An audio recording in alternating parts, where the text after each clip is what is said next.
Assalamu alaikum. This is Professor Aminah Al-Deen, and this is Critical Talk, which is a production of Sound Vision and a wonderful production of the whole Muslim Network family. I hope that everybody is listening and that we get loads of questions because I have with me this evening two wonderful guests. Penny, and I hate to just use her first name, um, is a former Jewish caucus chair of the National Women's Studies Association. I got to ask her about that later. And a founding board member of Jewish Voice for Peace. She interestingly teaches on anti Semitism and anti Arabism in a class with a Palestinian colleague. It's a wonder they haven't gotten thrown off yet at the City College of San Francisco. Professor Chris Tilley studies labor markets. D- I know everybody's going to be fascinated by how we tie these two areas together, but we're going to do it. Labor markets, inequality, urban development, and public policies directed toward better jobs. He's particularly interested in understanding how combinations of institutions and markets generate unequal labor outcomes. Let me tell you about that. Let me welcome, first of all, both of you. This is really an honor from me because I don't know you. I'm getting ready to know you up close and personal. And that's an honor for me because I'm always trying to build that circle of colleagues that I can call on to do X, Y, and Z and P, Q, and R. I think what is one of the things, they're equally important in many, many ways. We have war has has gone berserk. Wars are everywhere. Inequalities are everywhere. People's future and their instabilities, be it from war or from crazy governments, and I have to say, like ours, are everywhere. Mm. We I got to know a little bit about you because you were signatories on having watched, I think it was Zone of Peace, Zone of interest. Mm. Zone of Interest. That shows you I'm really pushing for the peace part. Zone of Interest, and the letter was compelling. I would not characterize it as a liberal letter or these are the do-gooders letter. It was really a letter that asked us to look seriously at how we value humanity, which both of you are doing from your own positions. So let me go to Professor Tilley, who I'm going to call Chris. Tell me about this stuff called bad jobs. Well, okay, there's a lot to say. To start with, it's really important to emphasize that the concept of a good job or a bad job is relative. So I was talking to an official at the International Labor Organization who said the kinds of jobs that German workers would complain about, say this is precarious work, Korean workers would love to have. The kind of work that Korean workers would call precarious, South African workers would love to have. So it's relative. There's a lot of different dimensions, everything from pay to safety, but it also has to do with respect, with meaning, work that has meaning. And it also has to do with equality. So that's not about one particular job, but having a job structure. I mean, if you have a society where everybody is just working their fingers to the bone, as small farmers trying to scrabble out a living, but they're all equal, none of those jobs is a bad job. Everybody's got the same thing. So nobody's going to Yeah. think of what's a bad job. But if you've got workers who are working their fingers to the bone and billionaires who are just sitting back and profiting from the workers' work, then you can start talking about bad jobs. Well, question. Given our increasing um, costs, whether it's in mortgages or rent or leases, food prices, um, I don't know, school, healthcare. Don't get me started on healthcare, but healthcare. I'm working with a colleague of mine in women's studies on academe and women, which sucks. Well, that's a nice word. That's a nice euphemism. It just sucks. But they, uh, many of our colleagues have good jobs, so to Mm-hmm. speak. But it's also about the quality of the job and the valuing of the people who yourself and people who work the job with you. There's got to go into that equation. Wouldn't you agree? Yeah, I'd absolutely agree. And it gets back to the point that you were making about the value of every human life. So Hmm. that's true in terms of just the right to be alive, to be free from violence. But I think it also has to do with a set of economic rights that we should see those rights as valuing lives equally. And that's not the way the world works now. We need to do a lot to move things in that direction. And I think that's why this is an interesting discussion. Um, Dr. Penny. My last name is Rosenwasser. It's Rosewater in German. Just that can help either Oh, way. I know. And I was wondering if you could put a link to that article that you wrote in the chat so that our viewers can see it. And Dr. Chris, any article that you think our viewers could be interested in, so that this is also us all learning. Dr. Penny wrote an article that I have to admit, very few articles um, break my heart. Mm. There's nothing nice in this article except her her writing style, which is great. But there's nothing nice in this article, you know. And her writing is so vivid that you're led on a journey with her in various places as she works to help value the tiny individual, our babies. Um, and that's an individual that doesn't get to speak, regardless of how the some on the right wing want to declare them persons. They don't get to speak. People have to speak and care for them. So you want to tell, I think also it comes from where you come from. Yeah, thank you, Dr. Amina. And I will put the link in the chat at the break because I was wanting to, I can't do that. I want to focus. But yeah, I start talking about it's from the point of me as a Jew who was born 4 years to the day after the last death march left Auschwitz. And a few months ago, when we saw those horrific pictures of the babies in Gaza in the incubators, and that I myself was put in an incubator for a week when I was born. And because we had decent, resources, I was able to survive. And these children, who knows what happened to them? And I just heard the news this morning.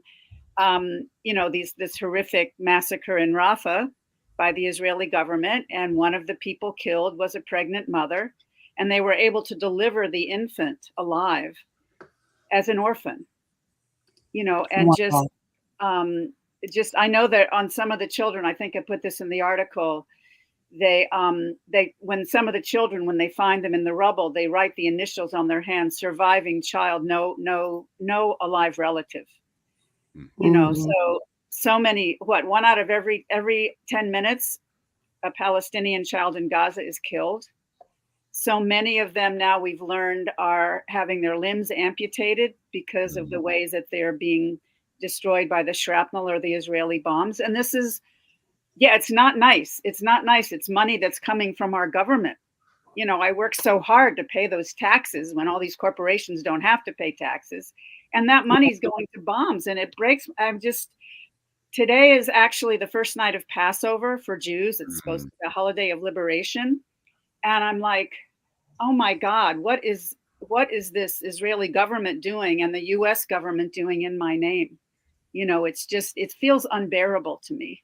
And I know so many of us as Jews feel that. And Chris and I are both on this Jewish Voice for Peace Academic Advisory Council. That's how we're connected, and how we came to one of our colleagues who actually, I think it was Mark. Was it Mark, Chris, who wrote the letter? Mark Levine, I think, actually wrote the letter, and we all signed on to it, about the incredible courage and integrity of Jonathan Glazer and his film Zone of Interest. Where is that film? Pardon me? Where is that film? Is it streaming? You know, I was able to stream it because I'm an Oscar watcher. So I watched it before the Oscars, and all I could think of was Hannah Arendt's article about the banality of evil. It's really a powerful film. And the whole night of the Oscars, and I'll wind up in a minute, I don't want to take all the time, but the whole night I kept waiting for people to speak out against the genocide in Gaza. And if I remember right, he's the only one that did. And he did it with such eloquence and passion as a Jew, and saying, we can't just look at what happened in the Nazi Holocaust. We have to look at what's happening now. So, well,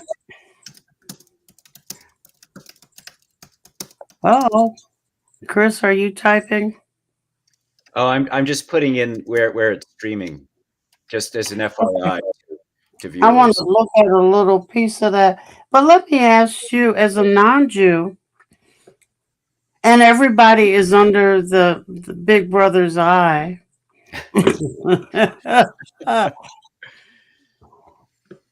What drove you to sign on to this? And the letter is awesome. Right. Well,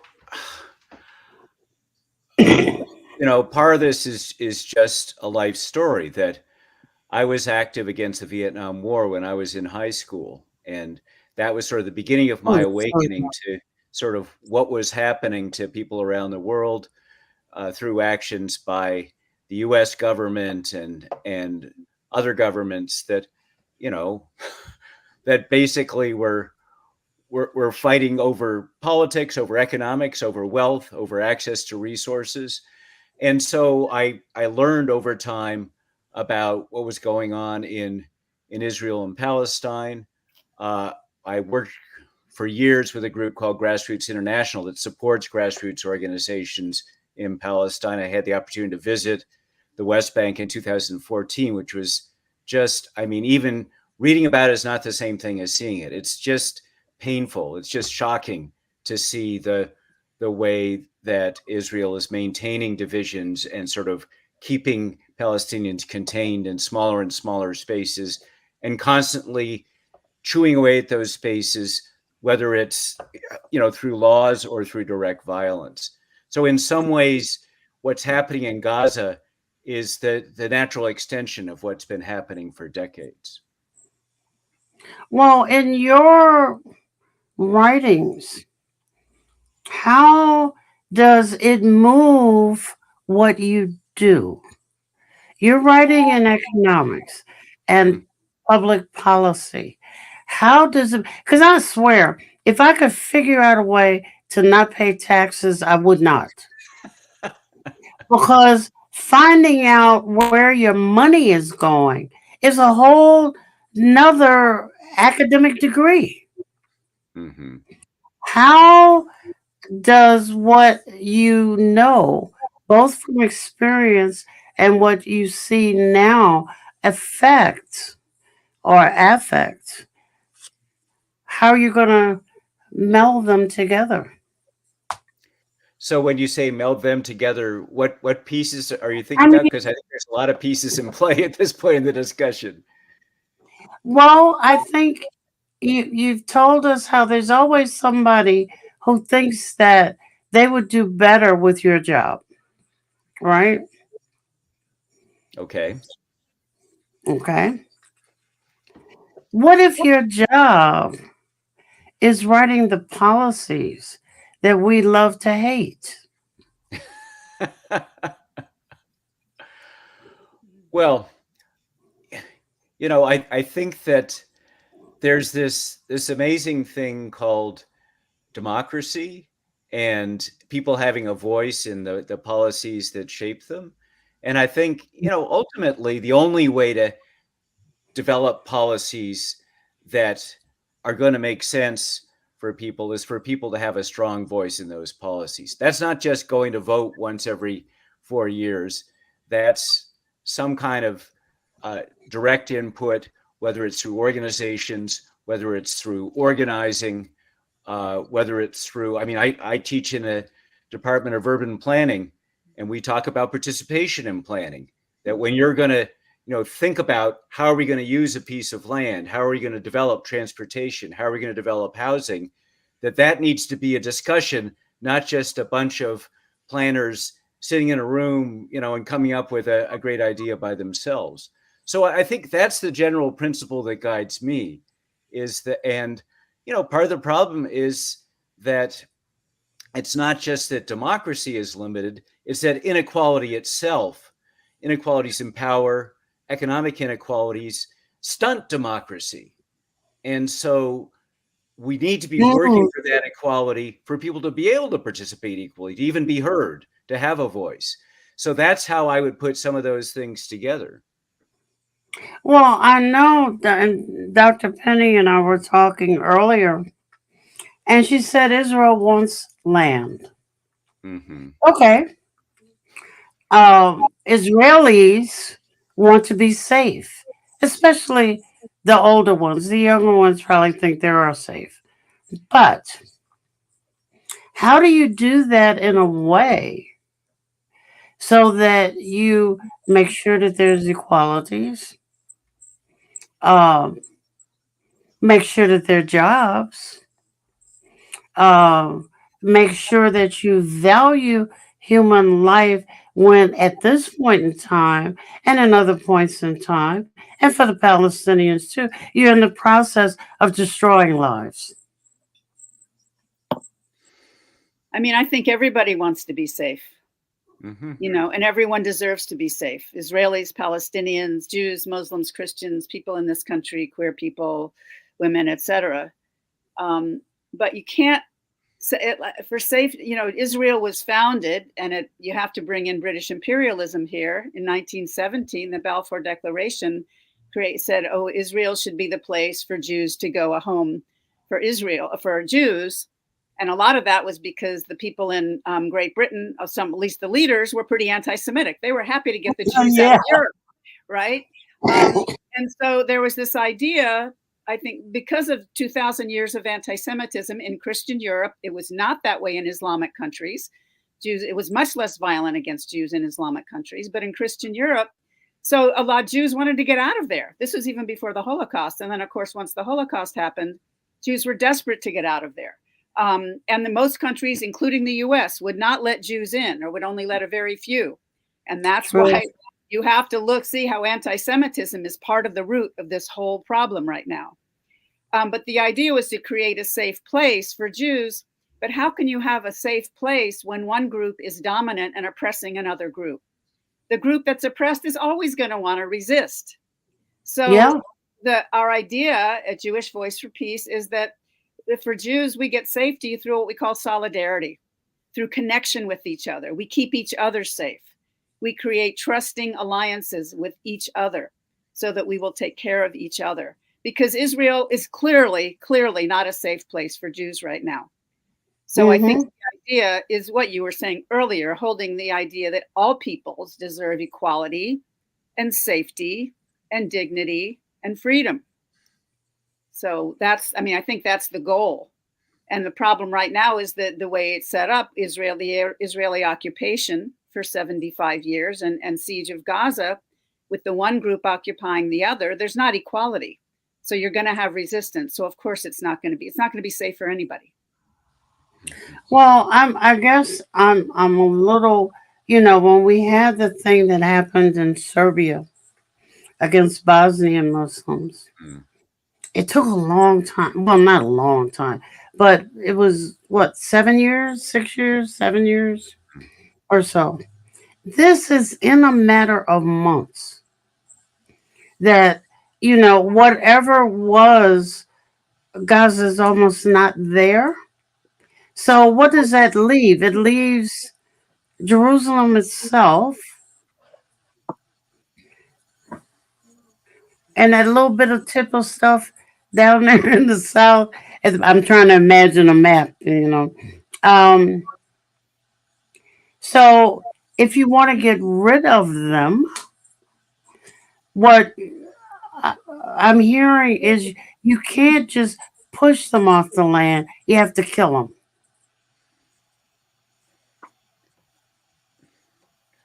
Talk to Well, me, ladies and gentlemen. Do you want to take it, Chris, or do you want me to? I'm just going to Okay, say sure, just jump in.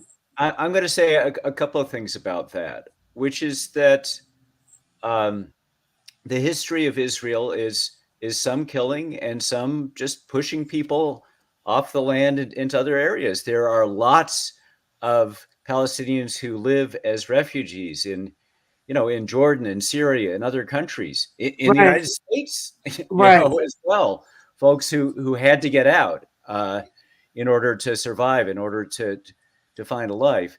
So, I mean, yes, you could sort of picture a scenario where Israel literally sets out to kill every Palestinian, but on some level, you don't have to if they're able to inflict the kind of violence that drives people out. So I'll turn it over to Dr. Penny as you're being called on this show.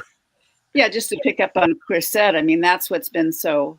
I mean, there have been many times that Israel has invaded Gaza or bombed Gaza, 2008 and 9, 2014, 2021, where thousands were killed. But now, what are we at now? 34,000 known dead, known Mm. killed, and we don't know how many under the rubble. And, Right. 70% of them women and children. So it's definitely, it seems very clear. And we've also heard that, like, if they want to get rid of one Hamas operative, it may involve killing 100 Palestinians. They don't care. These are, again, mostly, civilians and mostly women and children. So not valuing Palestinian lives at all. I think they're glad to kill them. But from the beginning, there was what we called the ethnic cleansing.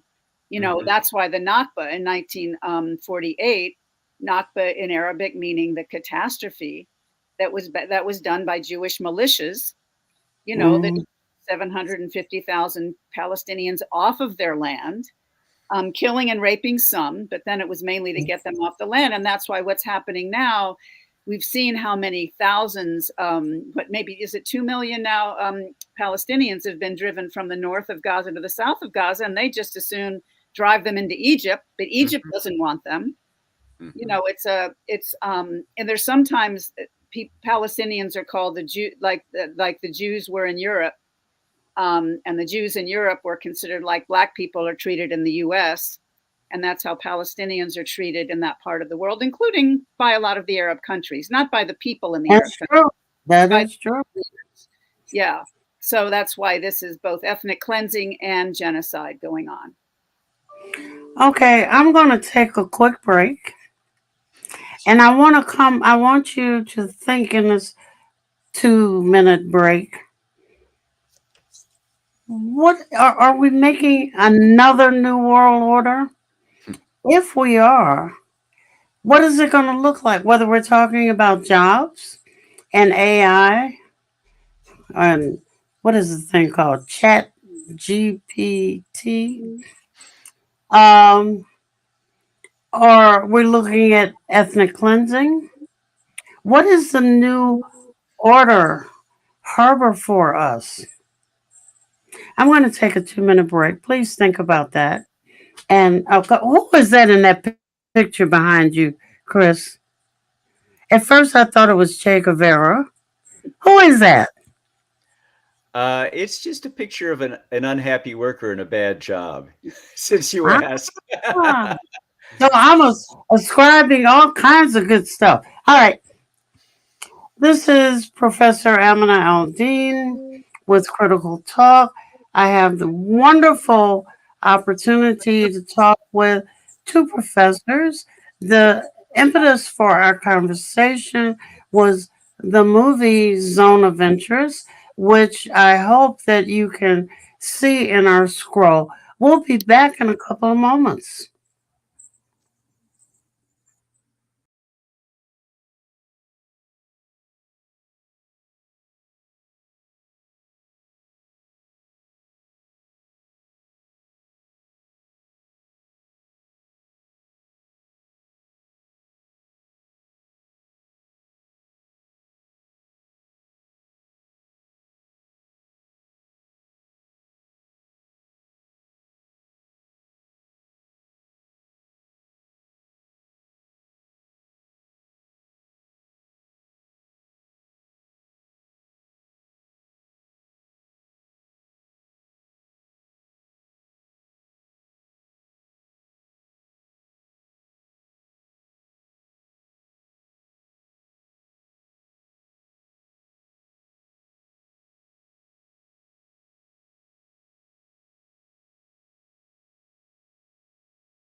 Good evening and salam alaikum.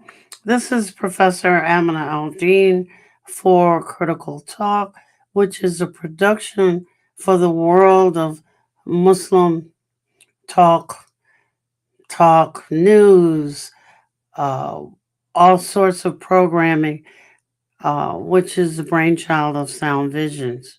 I'm having a wonderful conversation with two professors. Um, Professor Penny Rosenwasser. Good job. Great. Today is a former Jewish caucus chair of the National Women's Studies Association and a founding board member of Jewish Voice for Peace. Professor Chris Tilley studies labor markets, inequality, urban development, and public policies. And I think they've done a wonderful job in showing us how those things are very important to each other. He's particularly interested in understanding how combinations of institutions and markets generate unequal labor outcomes, and in how public policy and collective action can successfully be directed toward improving and equalizing such outcomes. Welcome back, folks. I left you with a question. I'm going to step back myself and take notes on your answer. Go for it, Chris. Did you all know each other? No, we're just now meeting. Just through email. Just through email. Quickly, we dump on you, Christopher. I've got an answer. I'm sure Dr. Penny does too. But so you asked if we're moving to a new world order. My worry is that we're moving back to an old world order. I feel like Israel under Netanyahu, Russia under Putin are basically trying to make the world safe for colonialism again. And that's trying to move history backwards. I also think here in the United States, in a lot of other countries, but India is a big one since they're holding an election there right now. You have racists, you have religious zealots who are trying to sort of put back in place the old hierarchies to roll back advances towards equality, towards tolerance. And so I think there's way too much effort being put into reestablishing an old world order. And I think we do need a new world order, but not the one that they have in mind. So let me leave it at that. We can say a lot more about that, but let me see what Penny has to say about it. Yeah, thank you, Chris. I agree completely. And when you ask that question, what I want to lift up right now is the incredible, exciting resistance that is happening on our campuses at Columbia and MIT and Yale and University of North Carolina and Tufts. And I just got a text at UC Berkeley. They are gathering at Sproul Plaza. And these are calls to have the universities divest from complicity with the Israeli occupation and for Palestinian liberation and equal rights. They're not about anti-Semitism, calling because a university is protesting and calling for Palestinian rights does not mean that it's a hotbed of anti-Semitism. And in fact, a lot of these protests are led by young Jews and older Jews. I got to be part of a group of 18 Jewish women elders who chained ourselves to the White House fence. It was in December. It was when Joe Biden was having his Hanukkah party that night. And we said, hey, not in our name. There's definitely movement elders that are part of it. A lot of the leaders from these young Jews and Muslims and Christians and whatever students who are incredibly courageous. The president at Columbia got the students arrested. At I think 100 were arrested at Barnard and Columbia. 85 of them have been suspended, including Ilhan Omar's daughter. But instead of stopping it, more people poured in.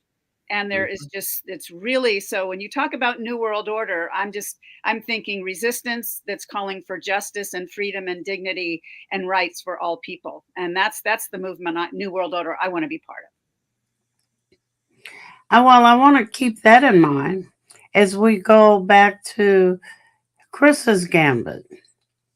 What was that? One of the shocks I got in my class, I don't know, this was maybe, I hate to date myself, maybe close to almost a decade ago, was 3/4 of my class did not know what the Holocaust was. That was number one. I freaked out. I wrote on the board, well, we had whiteboards then, WW Roman numeral 2. They did not know what that meant. freaking out all over the place. And I said, what? And then one student, courageous person, said, Doc, we don't do Roman numerals.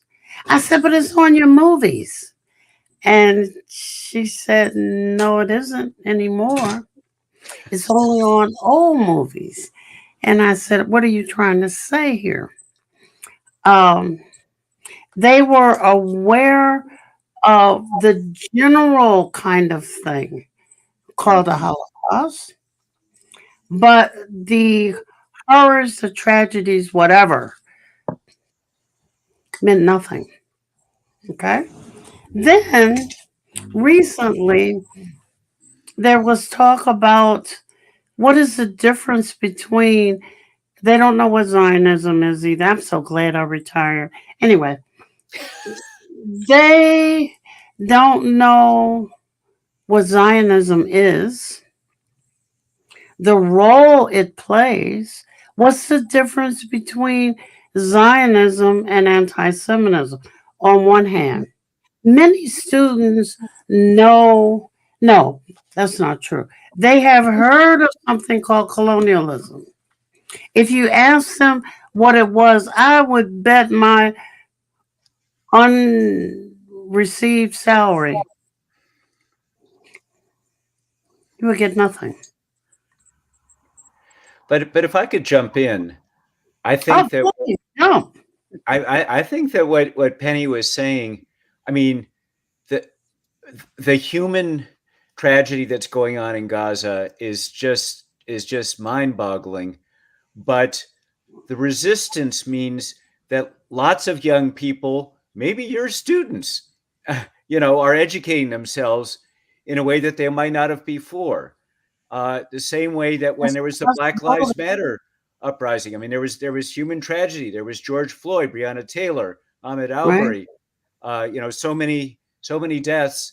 But it was a moment when a lot of people who had not been paying attention, paid attention, tried to figure out what was going on. What is this history? Trying to learn from history. And so it's moments like this when there's an opportunity to really broaden that conversation. I think it's important for all of us as teachers to do that. And Dr. Amina, given your little podium here in the media, that makes it doubly important to spread the word. So I really appreciate you doing this show. But well, tell me, if you were to make a quick, short, dirty list of the hallmarks of the old world order, what would they be? Well, I mean, the thing is, we haven't completely left it, the old world order. I think that uh, so much of our history comes out of unfortunate traditions of of intolerance, of inequality, of sort of not just hierarchy, but justifications of hierarchy, whether that's a Mm-hmm. justification of economic hierarchy, of my religion's better than yours, of Mm-hmm. you know, women are inferior to men, black people are inferior to white people. I mean, you can go on and on, all of that hierarchy. And then I think uh, just essentially saying uh, might makes right. And I think that's been, That's true. unfortunately, the principle that a lot of a lot of human history has been dominated by a battle between that kind of oppressive sort of world order and visions for a more equal, more tolerant, more just, more loving world order. So I'm not saying it's the bad old days and the good new days. I think that fight has been going on for as long as we can sort of trace back history, and there's always been people with a vision for a better future.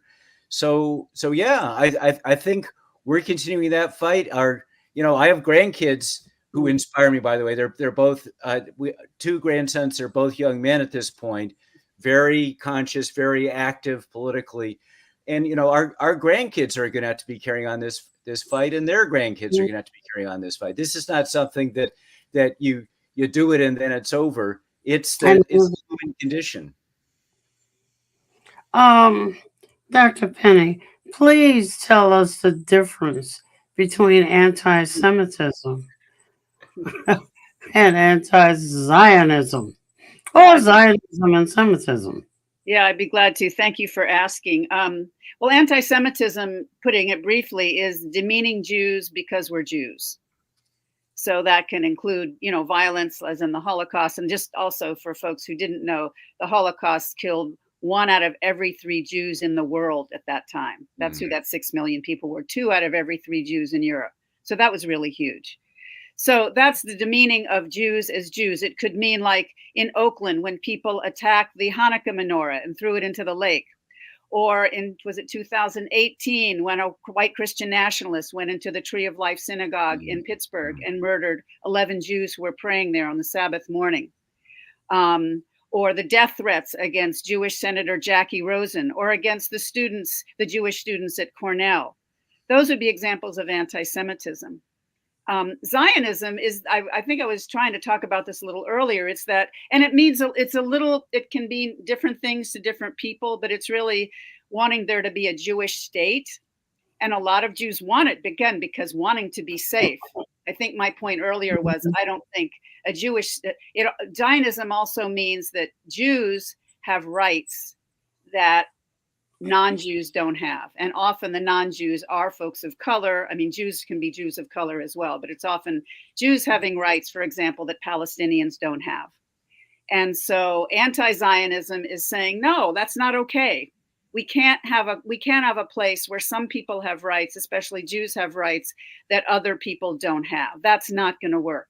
And we have to be able to be safe in another way, like how I was talking earlier, by having alliances with each other, by building trusting relationships, like being in solidarity with each other.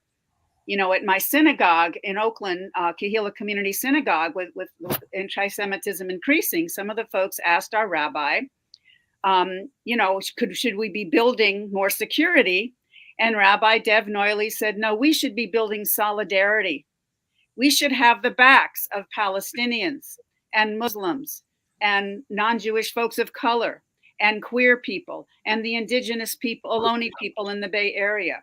And by building those relationships, that's how we're going to combat a culture of hate and build a culture of solidarity and love. Okay, let me dig a little deeper. I find hate such an overwhelming emotion, much like, unconditional love. What do we lose when we give up something for this recognition of individual worth? What do we lose? Do we lose anything? Don't look at me like that. I don't do theology. I mean, I think we lose our humanity when we don't value every life as precious. It's what Judith Butler calls the grievability factor.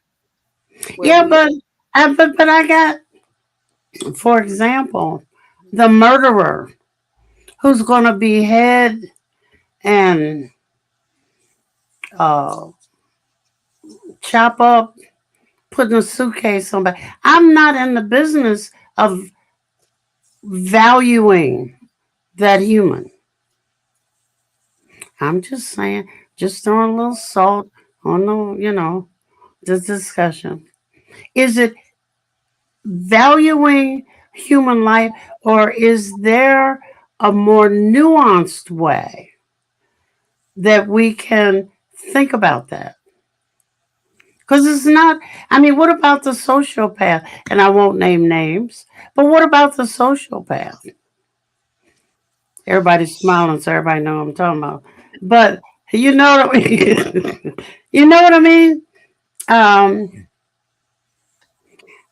Is it my valuing Because if I value their humanity, I've also got to value in some where there's a lack of humanity. But valuing humanities does not mean I'm okay, you're okay, Hitler's okay. What it means is valuing what's human in all of us. And when you point to a sociopath or somebody who's killing other people or oppressing other people, I think what Penny's saying and what I would agree with is they're departing from their humanity. They're distorting their humanity. They're suppressing their humanity. They're So doing what do something I do when they're suppressing, distorting, whatever, and blocking the humanity of others? Like, What are we supposed to do? huh? What are we supposed to do? Yeah. I mean, no, I don't expect you to have the answer, but I'm saying, how can we think through that? Can I say two things? The first is just, Frederick Douglass said, power never conceded anything without a struggle, and never did, and it never will. So it takes a struggle. It takes sort of evening the inequalities of power. You have to find leverage to But if I overcome. have power, I'm not giving it to you. No, that's exactly what Frederick Douglass said. But Uh, but Frederick Douglass, those slaves did end up being freed. So kind of, but so go so ahead. so the power of the slaveocracy, as W.B. Du Bois called it, did get overthrown. Not completely, as we know, because it's still Mhm. hanging on there in various ways in the South. But I think the other thing that's really important to say is I know a lot of people who say, yeah, okay, it's we're all gonna hold hands. It's beautiful. You're completely naive. And what I say is, well, we do need to learn from history. And you talked about WW, Roman numeral II, World War II. Between 1800 and 1945, France and Germany were probably in half a dozen wars. They have not been in a war since then. They basically said, there's something better that we can do together than separately. Do they South actually Africa, do anything together? what? Like clean up the river so we can have the Olympics? All I'm talking about is I know that what you're saying. Yeah. the European Union was basically saying we can be stronger together instead of fighting for who's the boss of Europe. And in South Africa, uh, the you know the apartheid system meant that whites thought that they had it good, they had the privilege, but eventually the pressure was such that even a lot of white people said, okay, we can see a different way, and we're going to have a better life if we actually take steps towards equality. Not enough steps. South Africa is still very unequal, but moving in the right direction. Northern Ireland, where the Catholics and the Protestants said we have to figure out how to live together. There's many examples, and so people who point to Israel and Palestine and say there's no way, I think it's like, well, look at history. There is a way, and the way we're going right now is definitely not that way. So Yeah, we it is. should be trying something very different. Thank you, My Professor. producer, I'm sorry. Go ahead. Go ahead, Oh, I was Penny. just going to say, in terms of Israel-Palestine, I often hear people mistakenly saying this has been going on for centuries, and it's not intractable. It's been 100 years. Mm-hmm. So it's a mess, and it's all the things we've been talking about. But we can, if we can figure out a way to work together and trust each other and have respect and say the violence has to stop and the oppression has to stop, end the occupation of Palestine, end the siege of Gaza, create You an know, area where all the people have equal rights, that it can change. Look at South well, you Africa. know, it's It's setting up better than it a, was. a model. Look at what Modi is doing in India It's about terrible. the Muslims. But I want to hold that thought. My producer has found a trailer. Miriam, go.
I really hope that those in the listening audience have one of those various platforms and go and watch this movie, which I think is very important.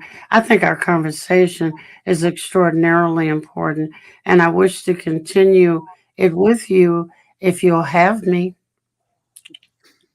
I'm smiling, so you say yes, yes, yes.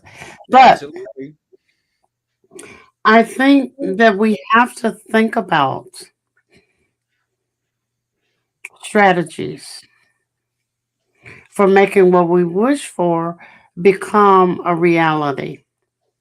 If some of us are not in the business of strategizing, then the protesters is for naught. They need for some others of us um, to be thinking about how that comes about.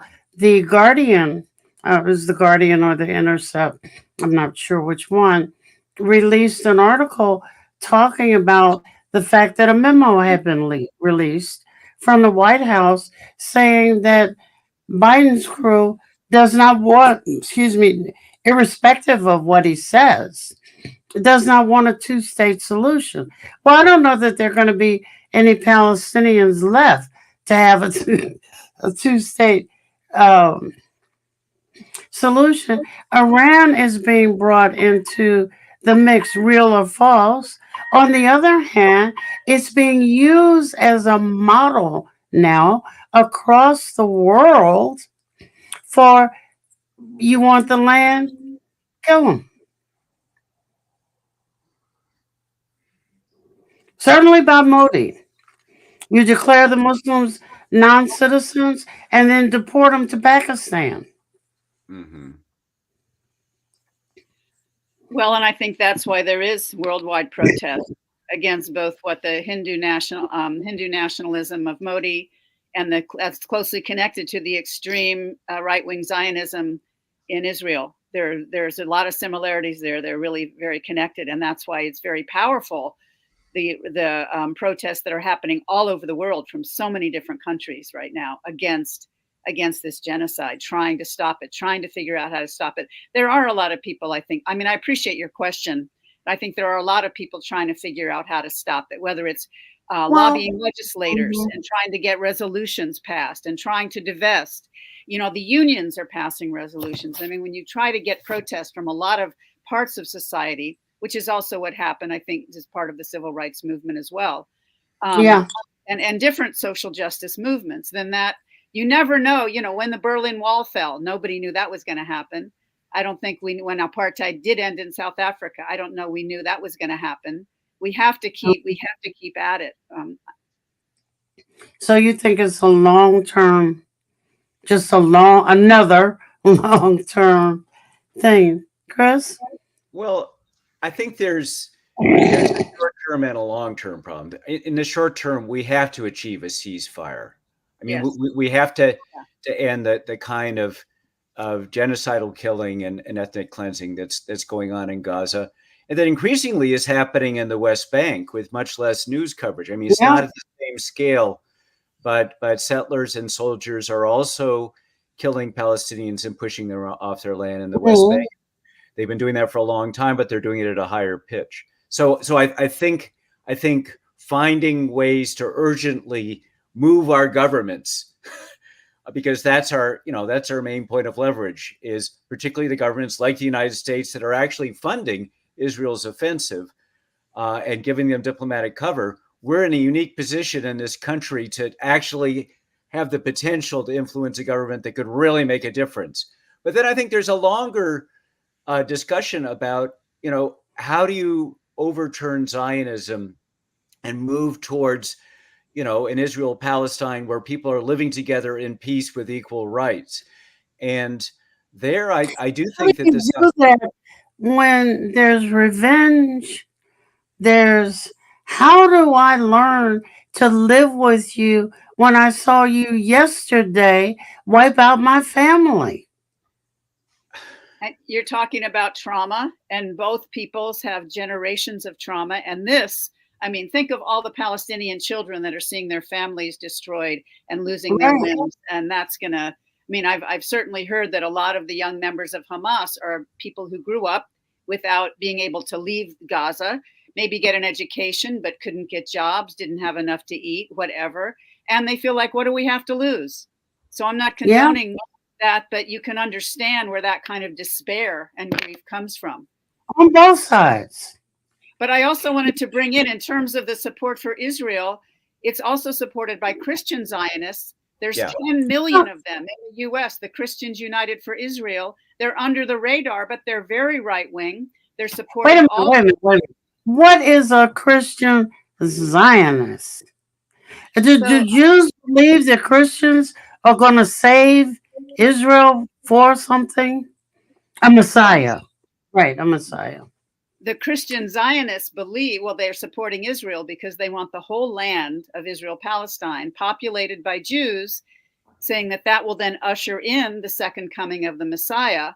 But what the Jews don't deal with is the fact that then, if the Jews don't convert to Christianity, they will be killed. So but Christian Zionism is funding a lot of the opposition or the support of Israeli government policies.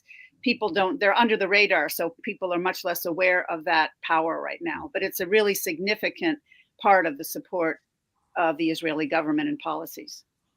So you're telling me I need to have several more shows on this issue and expand our camaraderie here so we can get um, some voices in here, Chris? Well, in terms of trying to end the cycles of vengeance, again, I think we can learn from history in terms of things that have worked. I mean, obviously, there's individually you have to deal with trauma, but I think there's also sort of broader societal things, truth commissions like you had in South Africa, like you've had after some of the dictatorships in Latin America, just saying, we're not going to necessarily punish every action. We can't punish every action, but let's at least tell the truth about what happened and sort of clear the air on terms of that. Changing the way, education. I have a friend and colleague my age who's a white French woman who grew up in Senegal. And so what that means was she was studying French and Senegalese history, first from the French perspective, and then after independence from the Senegalese perspective. And so she talks about how that was taught differently in the two ways. And so if you're moving to a new regime that's more equal, but the scars of the old regime are not there, it's a huge sort of generational task of educating yourselves in the same way that young people in this country, as I said before, are educating themselves about what's going on, at the moment in Israel and Palestine. But I hope more about, what's going on in India as well. And, Well, I think I'm gonna beg both of you, and then I'm gonna bring some folks on who can discuss India. Great idea. And because it's a world problem. It's not one section. Um, what can I say? Except that the two of you have been great, and I am honored to know both of you. And you will be hearing from me very shortly. and I'm going to ask you to stay on after we end. This is Professor Aminah Al-Deen for Critical Talk. I have had the distinct honor of talking with two very thoughtful professors, Professor Penny Rosenwasser, who is a former Jewish Council caucus chair of the National Women's Studies Association. And I meant to go find out how those two relate. That's a different issue. And a founding board member of Jewish Voices for Peace, Voice for Peace. And she has the interesting experience of co teaching a course on anti Semitism and anti Arabism with a colleague. Professor Chris Tilley thinks about every darn thing, but he teaches labor markets, inequality, urban development, public policies directed toward better jobs. And he is also looking at how combinations of institutions and labor markets can generate unequal labor. I'm sorry, let me turn this off. Um, I'm sorry. Directed toward improving and equalizing such outcomes. Um,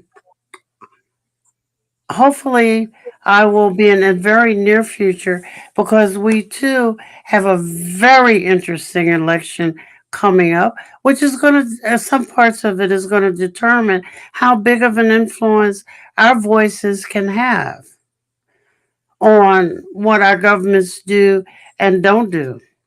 I want to thank both of you for indulging me. This has been one of the fastest hours on the planet. Uh, We Thank never had you a second break. from Critical Talk and Sound Vision. Assalamu alaikum.